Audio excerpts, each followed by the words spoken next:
for a quick overview for a book in the Bible? This podcast series gives you that and more, as Bible teacher Mike Beaumont makes sense of this unique collection of books, prompted by questions from David Taverner. We're starting a new series of conversations, Mike, about a different section of the Bible, really, a different part of the library of books that make up the Bible, aren't we? The prophets. Yeah, we've described, haven't we, the Bible as not just one book, but a library of books, 66 of them. And like any library, the books are categorized by the sort of type of literature they are. And so far in our series, we've seen the first 5 books of the Bible that are called law. Not just laws, of course, it's the story of the patriarchs, Abraham, Isaac, Jacob, Moses, and the great Exodus stories, and the laws that were given there at Mount Sinai. We moved on to a second shelf, which was the history section, covering the period from the time when Israel went into the Promised Land to the time that it was exiled from it. Our third shelf was a section called Wisdom and Poetry, that was some of the reflective material from that time. And now we're moving on to the next shelf, as you said, which is all about the prophets. And each of these prophets fits somewhere into that historical timeline that we looked at a couple of shelves back. And I mean, how many of these books are there?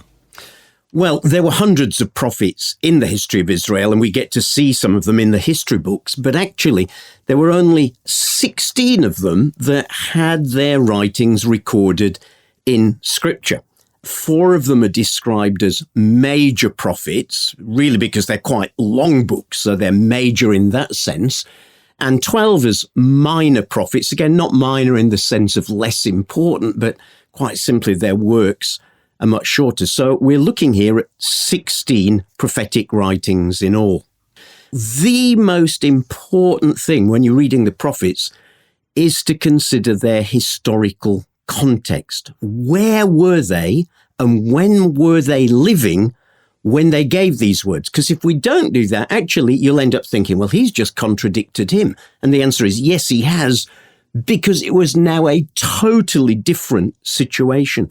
So the setting for the prophets is incredibly important. And just some pointers are things like, first of all, were they prophesying to those northern tribes, those rebellious 10 tribes that had broken away after the reign of Solomon, the nation known as Israel?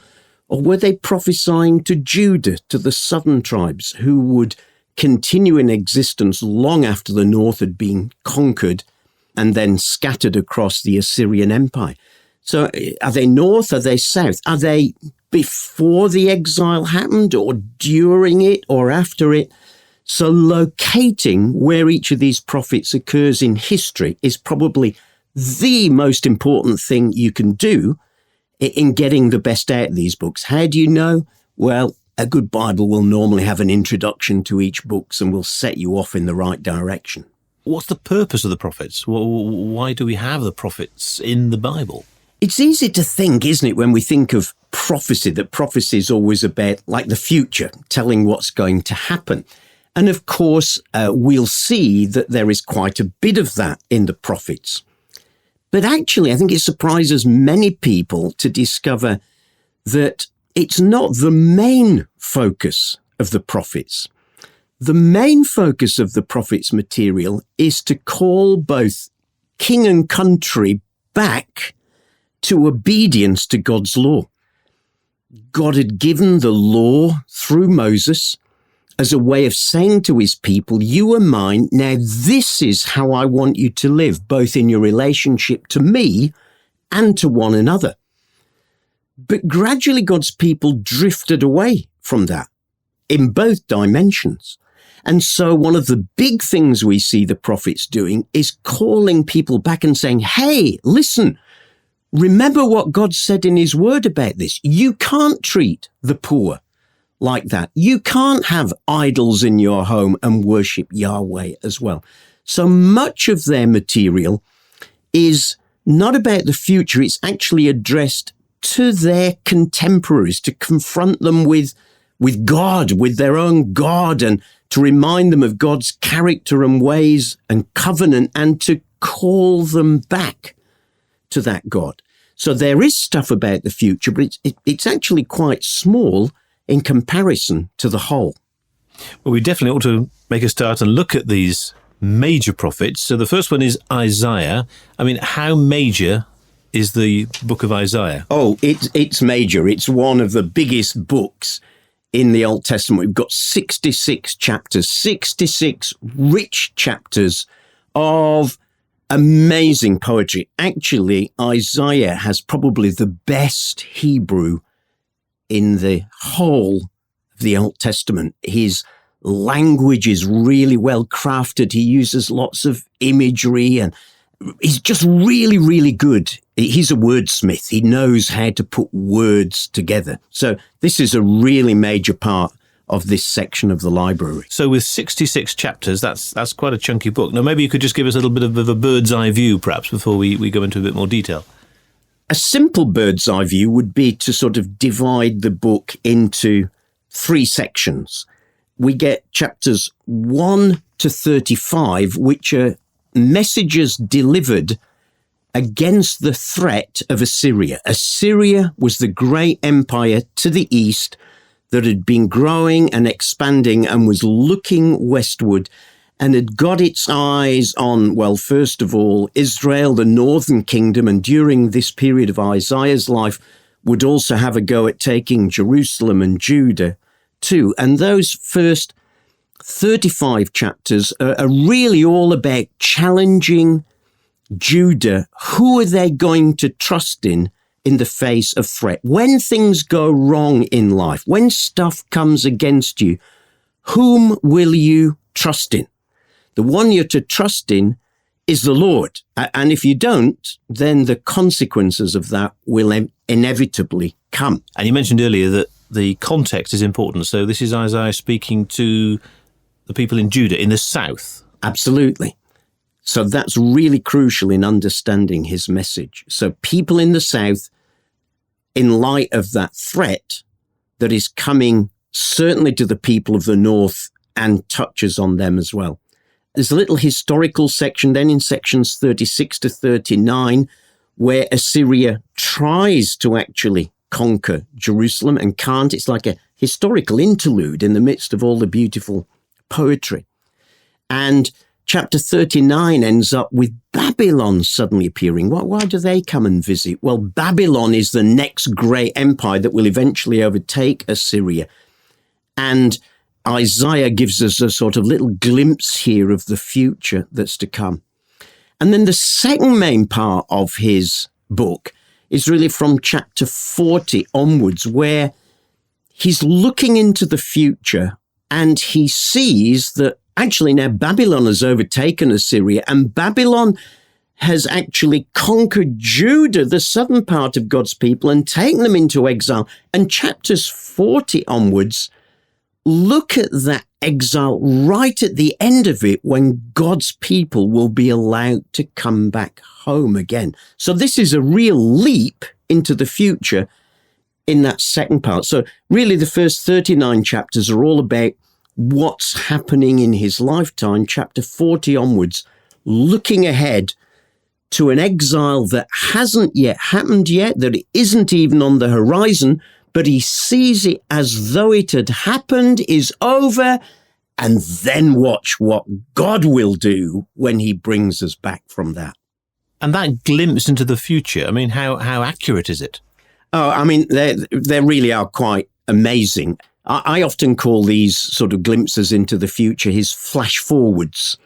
You know, we're very familiar these days with the technique of a flashback in a movie. You know, the scenario will be going on and suddenly they've gone back to a scene where you see something happening that helps explain what's happening now. Well, Isaiah, rather than having flashbacks, has flash forwards. He's suddenly in the midst of prophesying something when he suddenly gets a flash forward to see something that will happen. And some of those are in the pretty immediate future. Some go way, way ahead to that return from exile. Some we'll see in a few moments, I'm sure, look way ahead even to the coming of Jesus and will be incredibly precise in terms of what he reveals about Messiah. How many years are we talking about?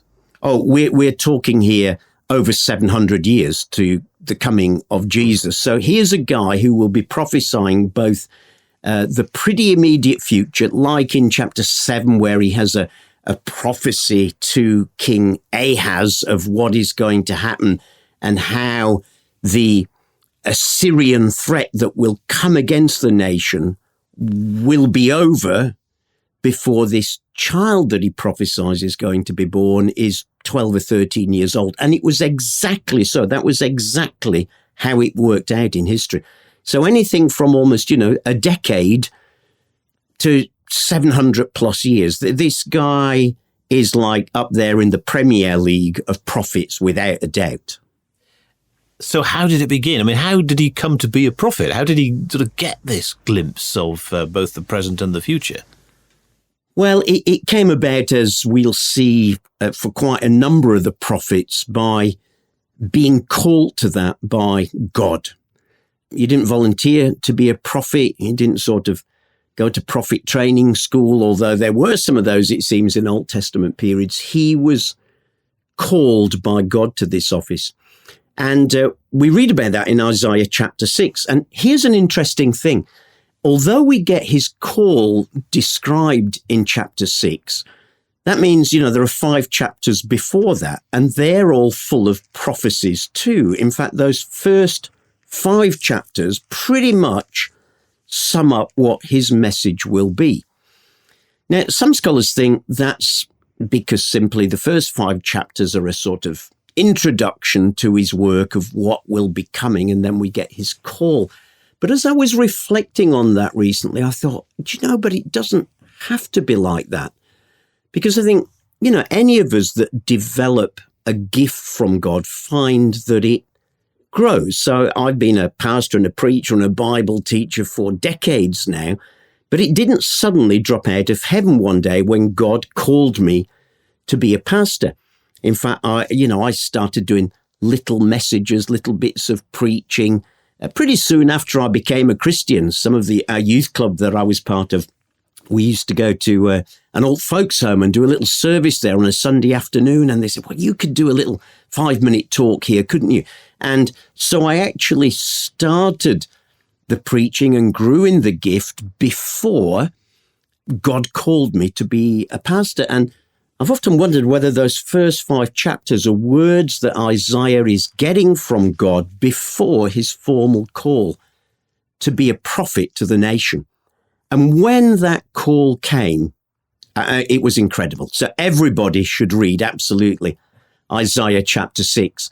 It starts out, in the year that King Uzziah died, I saw the Lord. Is that just a time reference? It's absolutely not just a time reference. There's something really powerful in that, because King Uzziah had been a great and godly king in Judah. He'd reigned for 52 years. Now, in those days, 52 years was an incredibly long time, when kings sometimes literally only lasted a number of weeks or months. Certainly up in the northern kingdom in Israel, that was true.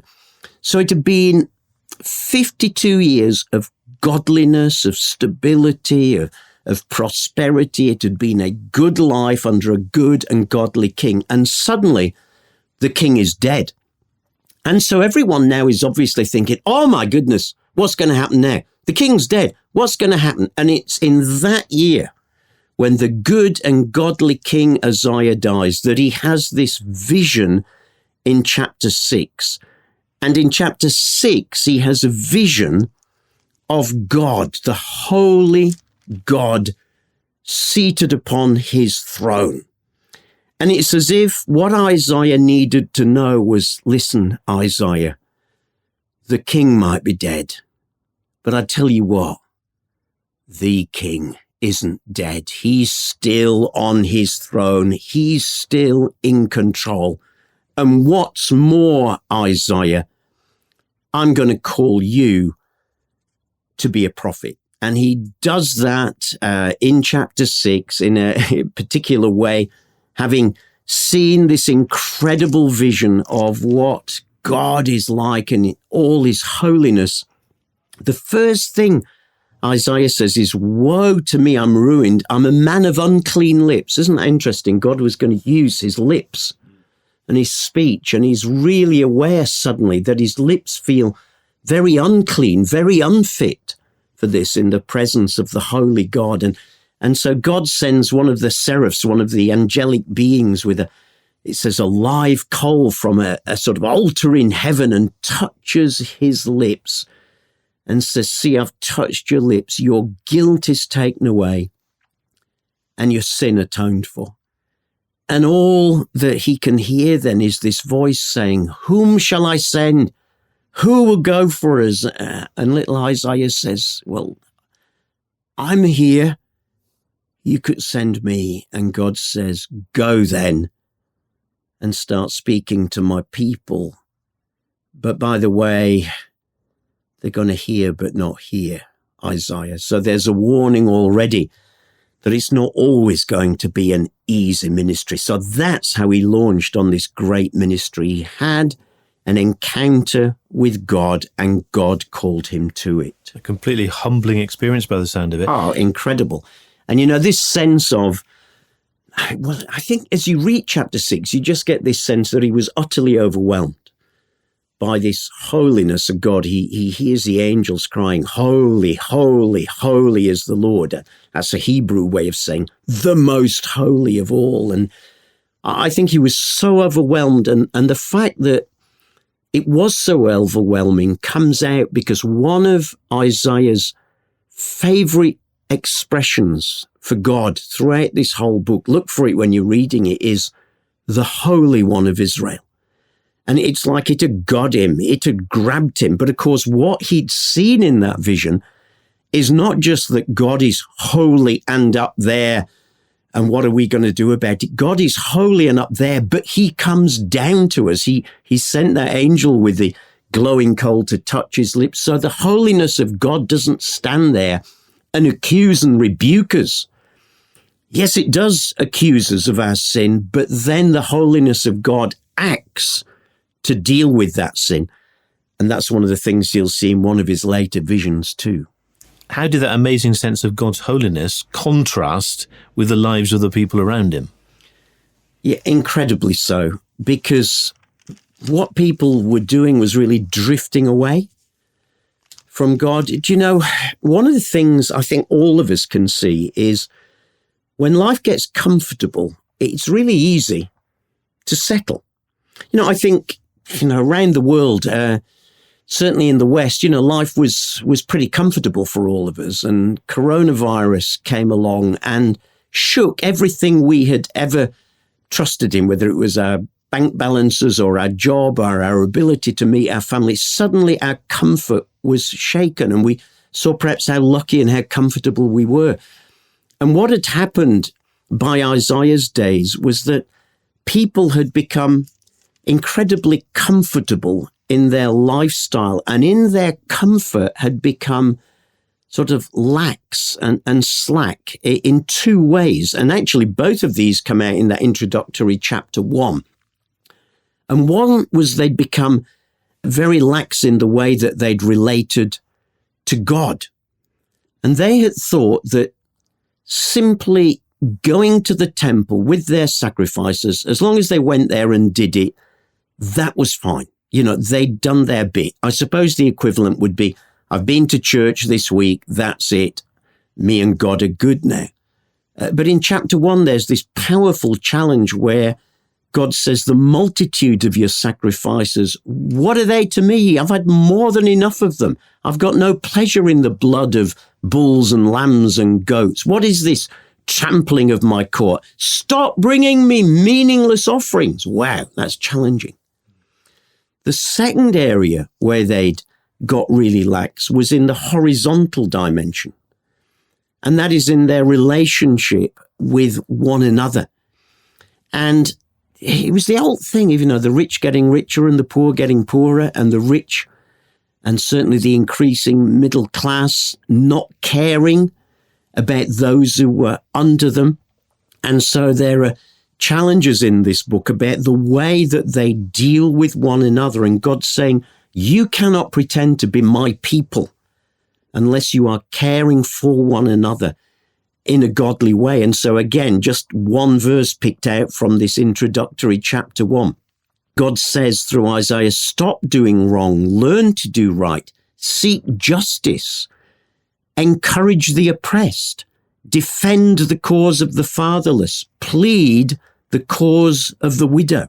So there's these two dimensions that are going wrong, the vertical and the horizontal, and it had all come out of materialistic comfort that had increased, that had taken off that spiritual sharp edge from them, and it caused them just to become lazy and lax, and ultimately, therefore, disregarding of their real heart responsibilities to God and to one another.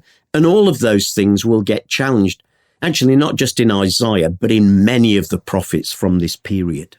And in a sense, then, because they needed to be shown or told the truth, if they didn't change, what were the repercussions? Well, this is the hard part of Isaiah's message, where he tells them that if they don't change, then judgment is coming. You know, we don't like to think about that aspect of God, but it's a very clear part of Scripture that God does judge sin. And so from sort of chapters 13 onwards, we get God's judgment. And first of all, that judgment is seen as coming upon the nations. But as Isaiah goes on through these chapters, it's very clear too, certainly by chapter 28 onwards, that this judgment is also going to come on God's people themselves. And it will come on them in what the prophets called the day of the Lord.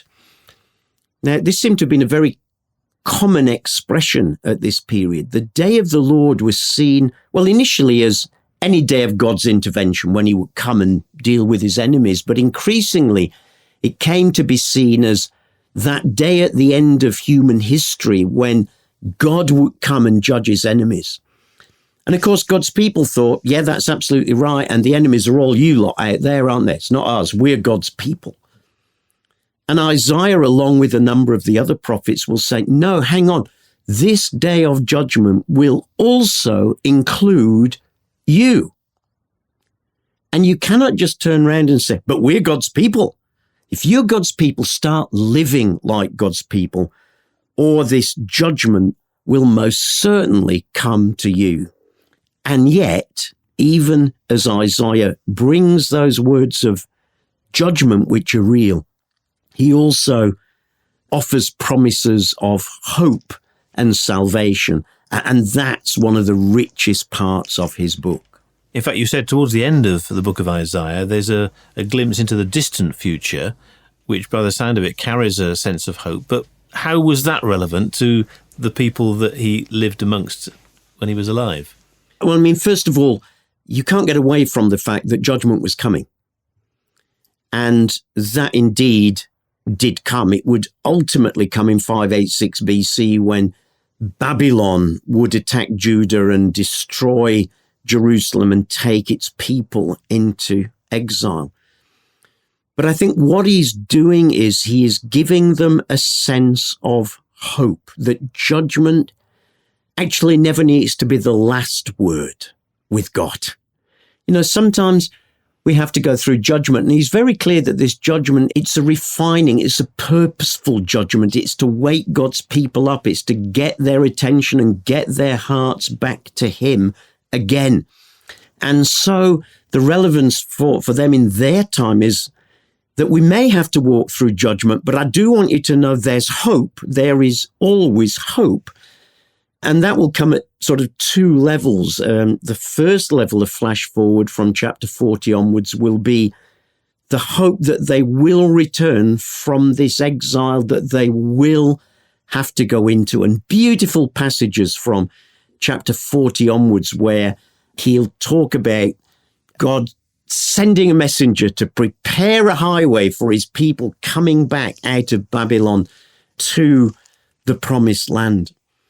And a second level of hope will be even further ahead, that 700 years that we referred to, that will then be a hope not just for God's own people, but for those who are not yet his people, as he gets flash forwards about the coming of the Messiah, the Christ, the one we now know to be Jesus.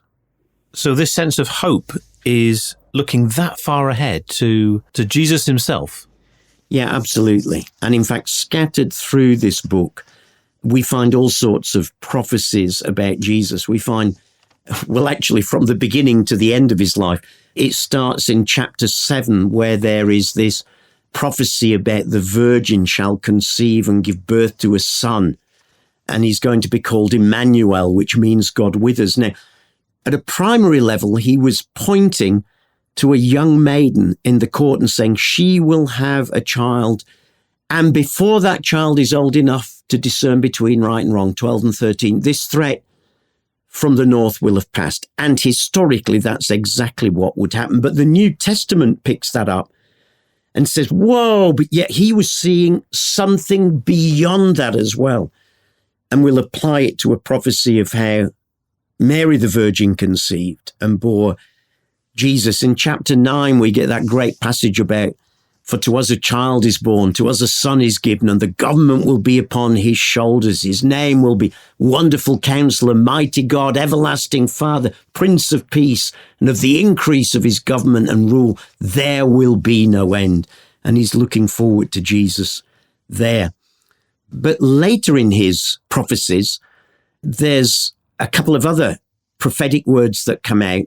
Chapter 61 foresees the Spirit-anointed nature of the Messiah's work. The Spirit of the Lord is upon me because he's anointed me to preach good news, something that's picked up in Luke chapter 4.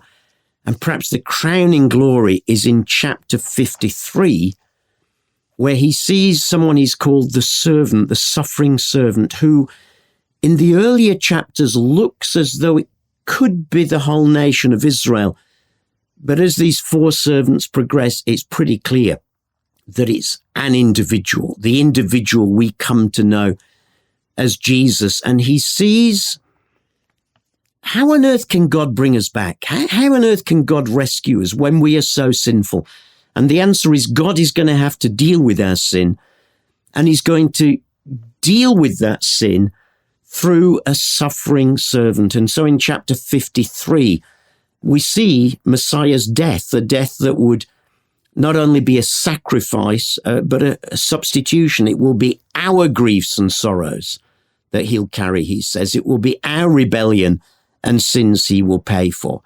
Through this death, people will be healed and brought into God's wholeness. And that chapter, if you've never read it, I just want to encourage listeners to read it, because it includes many precise details about Christ's final hours, about how he was oppressed, treated harshly, remained silent, was buried in a rich man's grave, how he saw that would not be the end, but he would be raised and exalted, which would make it possible, he says, for many to be counted righteous. So there are some incredible flash forwards here, such as the prophetic anointing on this guy. It certainly sounds like a remarkable climax to the book. And if you've read through the 66 chapters, as you say, it's quite a book, but worth reading. But for what reason in particular would you say? There are lots of people's favorite verses hidden away in this book, scattered throughout it. And if you work your way through, you'll come across them. And again, there are some rich promises of God. But I would say as a whole, what is the message that Isaiah brings in troubled times? Remember, he was speaking in troubled times when it looked like the nation might be overwhelmed. We too are living in troubled times for different reasons, when it would be easy for us to feel overwhelmed. And for me, the message that Isaiah shouts out loud with is that with God, there is always hope. No matter how black things might look, there is hope. No matter what exile you might end up feeling you are taken into, there is always hope of restoration. But we have to play our part in that by getting our hearts right with God and ensuring that our relationship with Him is worked out in how we care for others. And so it's a book of incredible hope. So if you're feeling hopeless at the moment, this is an incredible book to work your way through. Yes, you'll come to some passages that seem hard and difficult, but press on through, because hope is coming. And that, for me, sums up Isaiah. Hope is coming, and it's coming from our holy God, who always reigns in heaven. Bible Books in 30 Minutes covers every book of the Bible. And you can hear Bible teacher Mike Beaumont in conversation with David Taverner in more 30-minute podcasts. Bible biogs, Bible surprises, Bible songs, as well as their journeys on location in the Holy Land and beyond. Jesus, Then and Now, and Unstoppable Church, Then and Now. Making sense of the Bible for life every day.